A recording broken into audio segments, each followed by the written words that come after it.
Olá pessoal, tudo bem com vocês? Tudo tranquilo?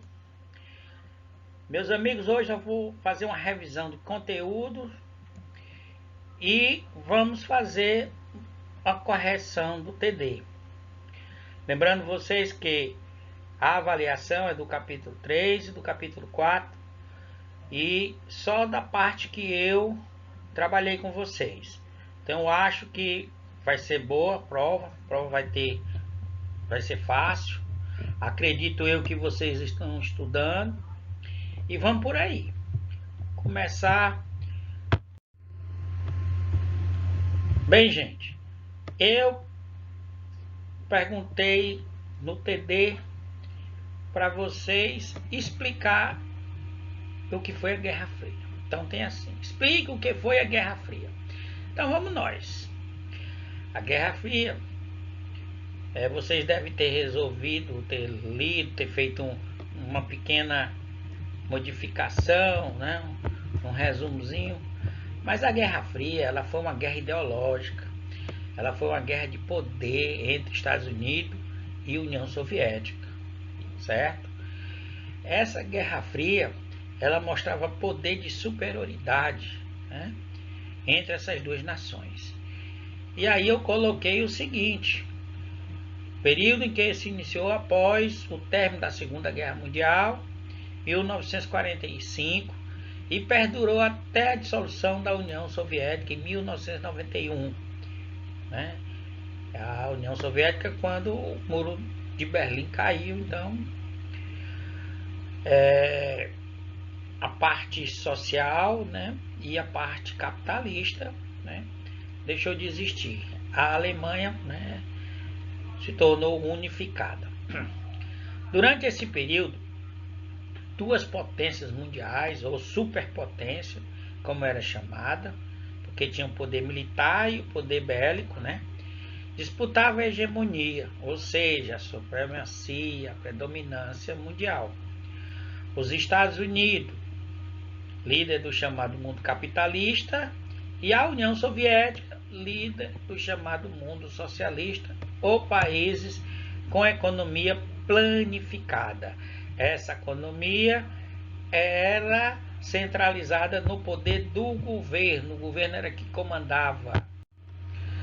A segunda questão: em que contexto histórico surgiu a ONU?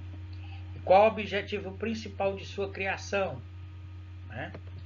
E aí eu coloquei que a ONU, né, foi fundada em 1945, após o final da Segunda Guerra Mundial. Né? O contexto histórico é esse, a Segunda Grande Guerra Mundial. E o objetivo: manter a paz e a segurança internacional. Também são seus objetivos: promover a cooperação entre os povos e o desenvolvimento econômico e social dos estados mais pobres, garantir os direitos humanos e criar condições que mantenham a justiça e o direito internacional. Então essa aí é a mega estrutura da ONU, ou seja, a sua finalidade, né? A ONU foi sucessora das Ligas das Nações. Diga qual era o objetivo da Liga das Nações. Certamente era quase o mesmo da ONU, só que o objetivo dela é segurar a paz, evitando uma nova guerra, coisa que não aconteceu. Né? Logo depois da Primeira Guerra veio a Segunda Guerra Mundial. Então, em especial entre as grandes potências, foi justamente o que ela não conseguiu evitar: a Segunda Grande Guerra. Na quarta questão, vamos lá. Qual o principal órgão decisório da ONU e como ele é formado? Bem, gente, esse órgão, tem o poder de decisão da ONU, é o Conselho de Segurança. Ele é formado por 15 países membros, né? E aí a gente já viu que desses 15, 5 têm um poder de veto, né? E os 10, né, têm uma rotatividade, a cada 2 anos há uma troca.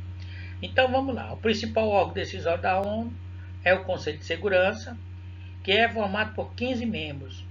e decide os problemas de guerra e conflitos militares, ajuda vítimas de um conflito e etc.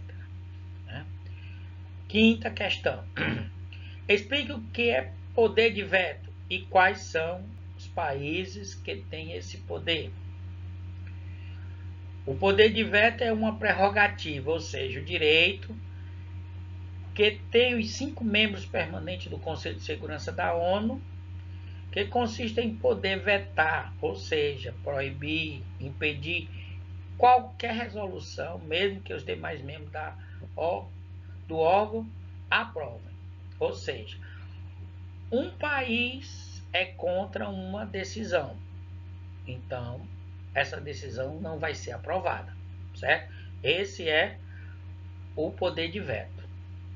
Então, os países que compõem, né, esse poder, que tem esse poder na mão, é os Estados Unidos, a Rússia, que antes era a União Soviética, a China, que até 1971 era Taiwan ou República da China, a França e o Reino Unido.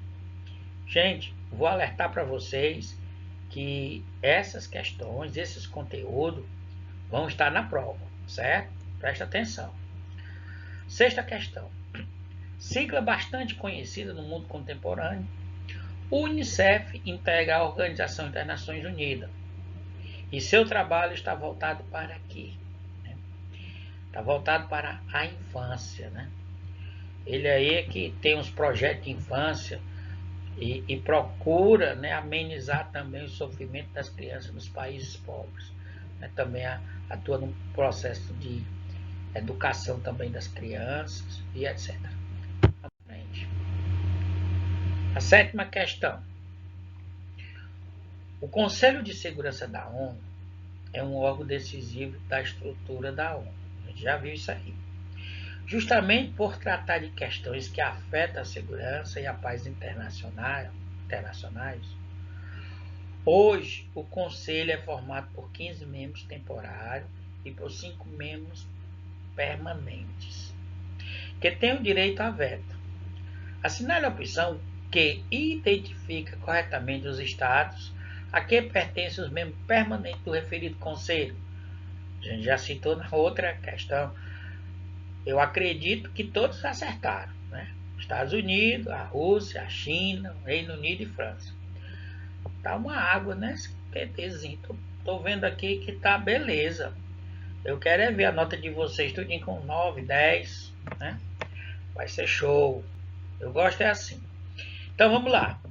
A maioria das questões discutidas na Assembleia Geral da ONU é encaminhada e resolvida por uma série de comitês.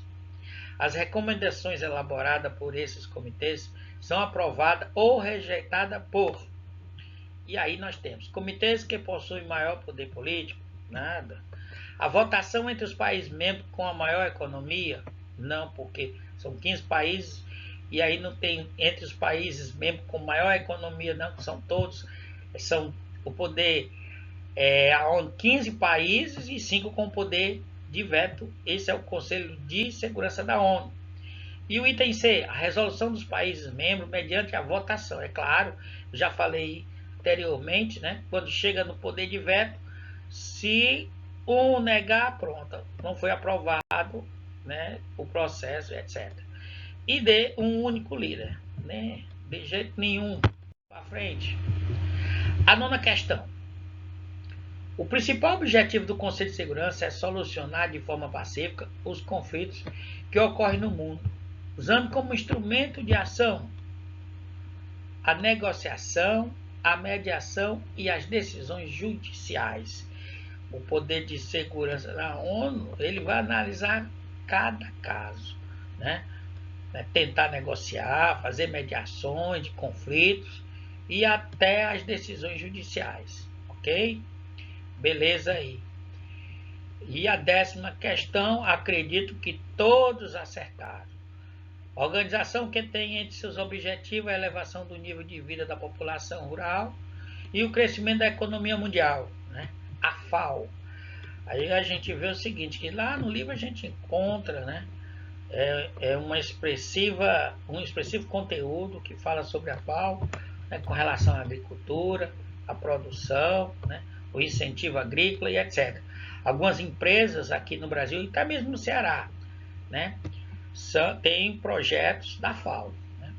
Vamos para frente, ver o que, é que vai aguardar nós. Bem, gente, aqui eu quis trazer para vocês só para recapitular, né, o conteúdo que a gente já viu anteriormente, só para lembrar. As desigualdades internacionais, aí começa, né? A primeira revolução industrial foi aquele ponto crucial para a desigualdade social, ou internacional, perdão. Alguns poucos países se tornaram mais desenvolvidos. Claro, aquele que tinha dado o pontapé inicial na industrialização foram os países que se tornaram ricos, desenvolvidos, né? E antes da Revolução Industrial, as desigualdades entre países eram praticamente insignificantes, né? Não havia o poder tanto de um país perante o outro, né? A não ser de terras, né? O Reino Unido possuía aproximadamente o dobro de riqueza média da riqueza média africana. Atualmente, os Estados Unidos possuem uma renda per capita 32 vezes maior.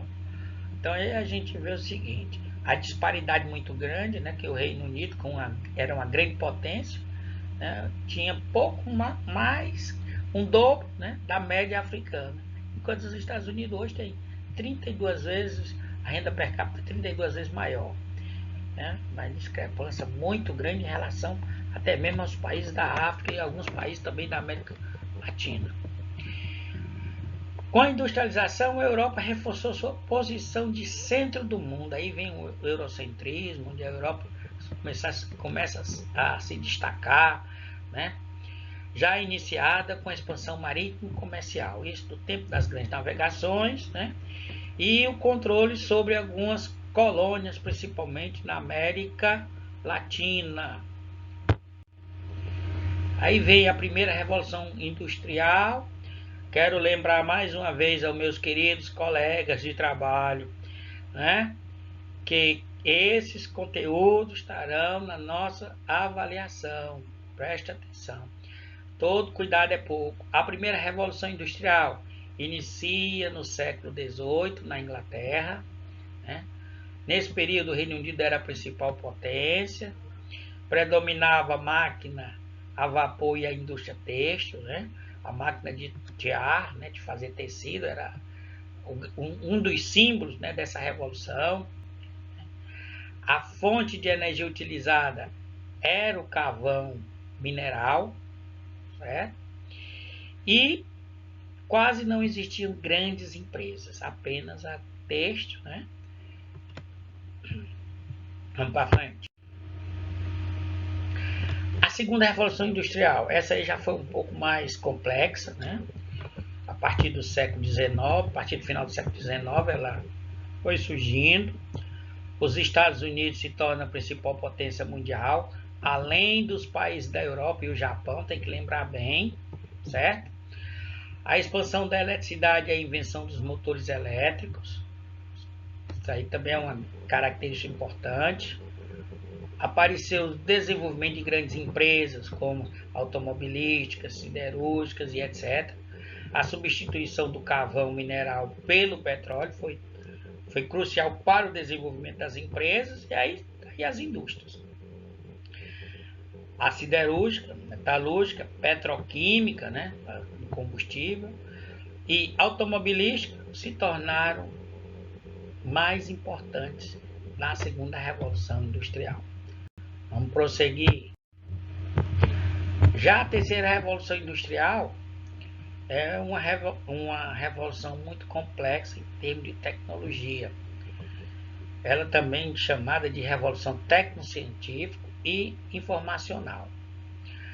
A partir da segunda metade da década de 1970, né, ela começa a se desenvolver, a aparecer.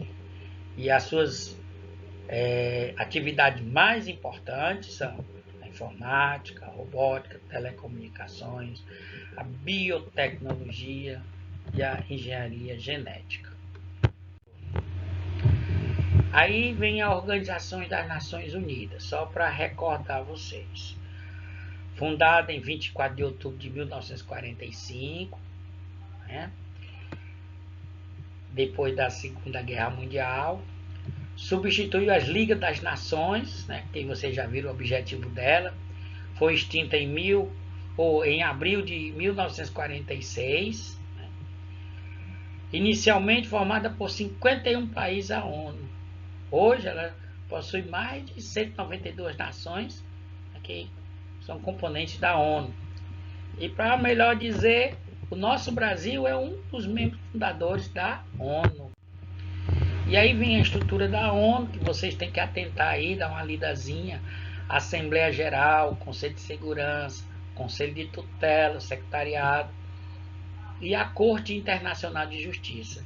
Isso aí tem tudo explicado lá na frente, também no livro. Né?